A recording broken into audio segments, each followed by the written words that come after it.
Bismillahirrahmanirrahim. Assalamualaikum warahmatullahi wabarakatuh. Alhamdulillahirabbil alamin. Wassalatu wassalamu ala asrofil anbiya'i wal mursalin wa ala alihi wa sahbihi rasulillah ajma'in. Asyhadu an la ilaha illallah wahdahu la syarikalah wa asyhadu anna Muhammadan abduhu wa rasuluhu la nabiyya ba'da. Qala Allah Ta'ala fi kitabil karim. A'udzubillahi minasyaitonir rajim. Bismillahirrahmanirrahim. Wa man a'rada an zikri fa inna lahu ma'isyatan donka wa nahsyuruhu yaumal qiyamati a'ma. Shadaqallahul azim. Para alim rahimakumullah, kita bersyukur pada Allah Subhanahu wa taala pada pagi menjelang siang ini kita bisa bertemu, saling bermuajahah walaupun di dalam tempat online ya, tidak bertemu langsung.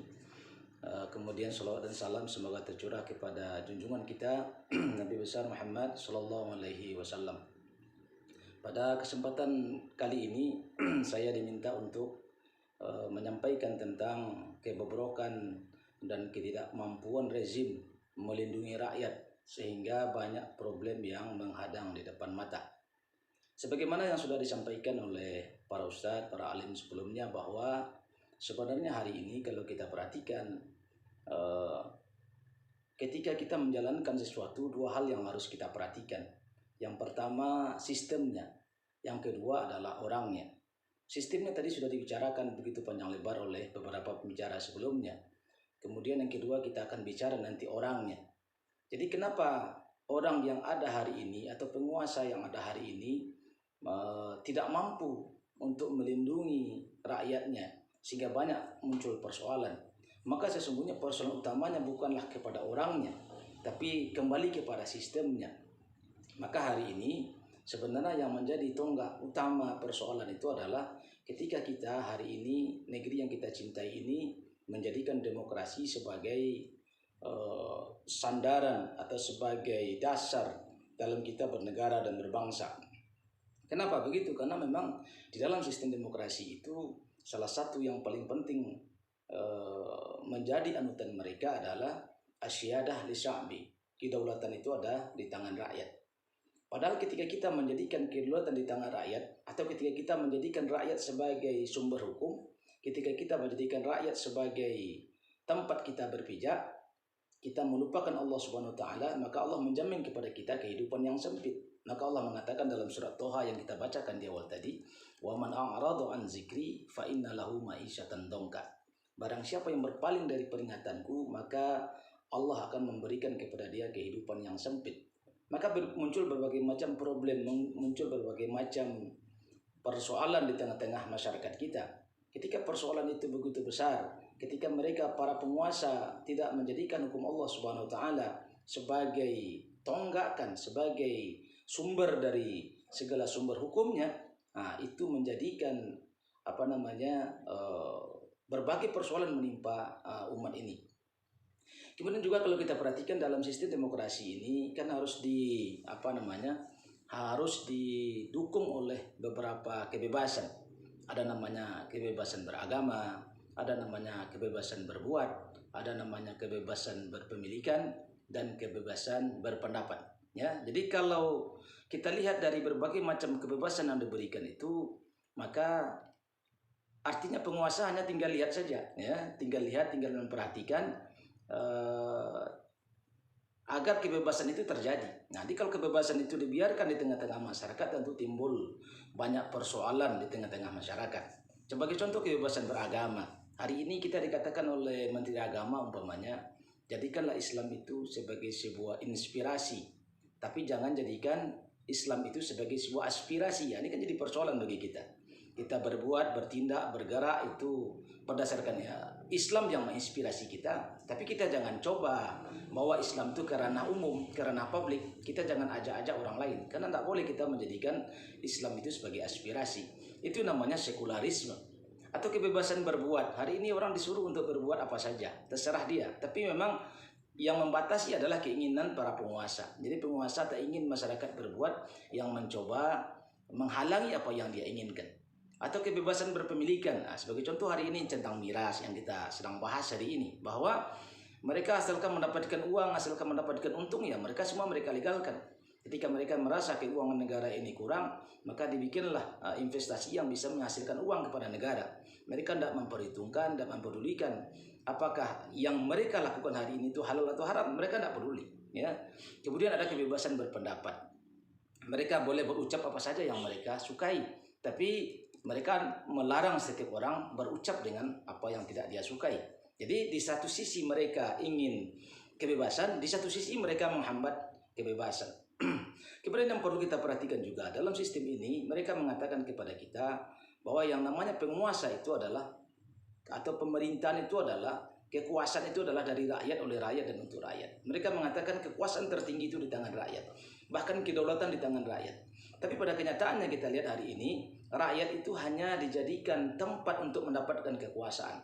Maka kalau coba kita perhatikan berapa banyak pemilihan umum yang terjadi di negeri yang kita cintai ini. Berapa kali pemilihan umum, mungkin sejak tahun 55 pemilihan umum itu terjadi di negeri kita sampai terakhir setahun yang lalu. Ya, kita melihat sebelum pemilihan umum mereka mendatangi rakyat. Supaya apa? Supaya mereka mendapatkan kekuasaan dari rakyat. Ya, mereka ingin mewakili rakyat. Tapi tak ada seorang pun dari wakil itu menjadi rakyat. Berbeda halnya dengan ketika kita menjadi wakil kepala sekolah, wakil presiden, wakil gubernur, wakil bupati. Semuanya ingin menjadi bupati, ingin jadi gubernur, ingin jadi presiden. Berbeda halnya dengan rakyat ini, wakil rakyat ini. Seluruhnya mereka semua ingin menjadi wakil rakyat. Kenapa? Karena mereka ingin mewakili rakyat. Dalam hal apa mereka ingin mewakili rakyat? Dalam hal apa saja? Kalau rakyat ingin kaya, mereka ingin wakili. Rakyat ingin sejahtera, mereka ingin wakili. Rakyat ingin jalan-jalan, ingin mereka wakili. Maka yang tumbuh setelah itu adalah praktik-praktik kebohongan. Yang tumbuh setelah itu adalah pencitraan. Orang yang bodoh dicitrakan pintar. Orang yang buruk dicitrakan gagah. Orang yang tidak benar dicitrakan benar. Itu akhirnya terjadi kebohongan-kebohongan. Maka di dalam kondisi negeri yang kita cintai ini ada satu fenomena yang kita perhatikan. Apa fenomenanya? Ketika seseorang mengatakan tidak, maka sebenarnya iya. Ini jadi persoalan ini. Ketika dia mengatakan, kita mendengar beberapa waktu yang lalu ada video, saya tidak berkeinginan, bahkan tidak terbetik keinginan untuk menjadi penguasa 3 kali. Itu artinya apa? Itu artinya kebalikan. Karena ya, track recordnya sudah terjadi. Semacam menjadi wali kota mengatakan saya tak ingin jadi gubernur, ternyata jadi gubernur. Ketika jadi gubernur dia mengatakan saya tak ingin jadi presiden, ternyata jadi presiden. Kalau sekarang dia mengatakan saya tak ingin 3 periode, maka kita lihat saja apa yang akan terjadi setelah ini. Karena kebohongan terjadi di tengah-tengah mereka. Kemudian yang perlu jadi perhatian kita, para penguasa ini, ya, mereka menjadi penguasa itu bukan karena kemampuan mereka sendiri. Ada sesuatu di belakang mereka, ada satu kelompok di belakang mereka. Siapa yang disebut kelompok itu adalah para pemilik modal, para kapitalis. Maka mereka mengeluarkan uang, mengeluarkan modal kepada siapa saja yang akan mungkin menjadi penguasa. Maka ketika seseorang dipilih oleh rakyat menjadi penguasa, apa yang akan terjadi? Maka sang penguasa takkan pernah memikirkan rakyatnya. Itu pasti. Maka kondisi hari ini, maka jangan pernah berharap penguasa itu memikirkan rakyat. Penguasa itu ingin melindungi rakyat. Kenapa? Karena mereka naik bukan karena rakyat. Mereka naik karena ada sekelompok orang yang membiayai mereka. Maka ketika mereka menjadi penguasa, alam berpikir mereka pertama kali adalah bagaimana mengembalikan modal yang sudah dikeluarkan oleh orang-orang yang menjadikan mereka penguasa, atau mengeluarkan modal kepada orang-orang yang mencitrakan mereka orang baik, yang mencitrakan mereka orang benar, yang mencitrakan mereka adalah orang yang mampu. Padahal kenyataannya mereka tak mampu. Maka ketika mereka duduk di kekuasaan, maka yang akan mereka lakukan pertama adalah melindungi, menjaga kepentingan orang-orang yang membawa mereka menjadi penguasa. Jadi oleh karena itu bukan mereka tak mampu melindungi rakyat hari ini, tapi memang keinginan untuk melindungi rakyat itu tidak ada. Oleh karena itu kita al-alim rahimakumullah, siapa yang mampu melindungi kita? Yang akan melindungi kita, yang memang dari awal bercita-cita untuk melindungi umat ini hanya Islam. Maka ketika kita menjadikan Islam sebagai dasar kehidupan, ketika kita menjadikan Islam sebagai sumber patokan kehidupan kita, maka dia akan melindungi kita, siapapun dia. Kenapa? Karena Allah memerintahkan kepada kita, ya ayyuhallazina amanu udkhulu fi silmi kafah. Wahai orang-orang yang beriman, masuklah kalian ke dalam Islam secara sempurna. Apa yang dia maksud? Bahwa siapapun dia, apakah dia sebagai individu, apakah dia sebagai kelompok masyarakat, apakah dia sebagai penguasa, dia harus menjadi orang yang melaksanakan Islam. Maka ketika dia melaksanakan Islam, maka dia akan menjadi pelindung seluruhnya. Ketika dia sebagai individu, ketika dia sebagai negara atau sebagai penguasa, maka cita-cita dia sebagai penguasa adalah bagaimana melaksanakan hukum Allah Subhanahu wa taala. Maka ketika seorang penguasa bercita-cita menjalankan hukum Allah Subhanahu wa taala, maka dia akan melindungi dirinya dan akan melindungi rakyatnya. Oleh karena itu karena begitu banyak persoalan, kebobrokan yang terjadi di tengah-tengah masyarakat kita, maka kita harus kembali. Maka kata Allah Subhanahu wa taala, "Zuharal fasadu fil barri wal bahri bima kasabat aydin nas." Telah nyata kerusakan di darat dan di lautan karena ulah tangan manusia. Kenapa? Liyuziqahum ba'dallazi 'amilu la'allahum yarji'un. Ya, untuk ditampakkan kepada manusia sebagai akibat dari sebahagian perbuatan mereka. Apa gunanya? La'allahum yarji'un. Supaya mereka kembali. Jadi hari ini kita, para alim rahimakumullah, kita harus menyadarkan umat. Begitu banyak persoalan, begitu banyak masalah yang didera, yang diakibatkan oleh penguasa yang dipilih dengan sistem yang tidak benar ini, maka itu menyadarkan kita. Menyadarkan kita dengan apa? Kita harus kembali kepada hukum Allah Subhanahu wa taala. Karena dengan kembali kepada hukum Allah itu, maka kita akan bisa menjadi negeri baldatun thayyibatun wa rabbun ghafur, dan semuanya akan kembali kepada Allah Subhanahu wa taala, dan kita akan merasakan keberkahan dan kenikmatan di bawah naungan Islam. Mungkin itu yang dapat saya sampaikan pada pagi menjelang siang ini. Mohon maaf agak terlambat waktunya beberapa menit. Terima kasih. Wabillahi taufiq wal hidayah. Wassalamualaikum warahmatullahi wabarakatuh.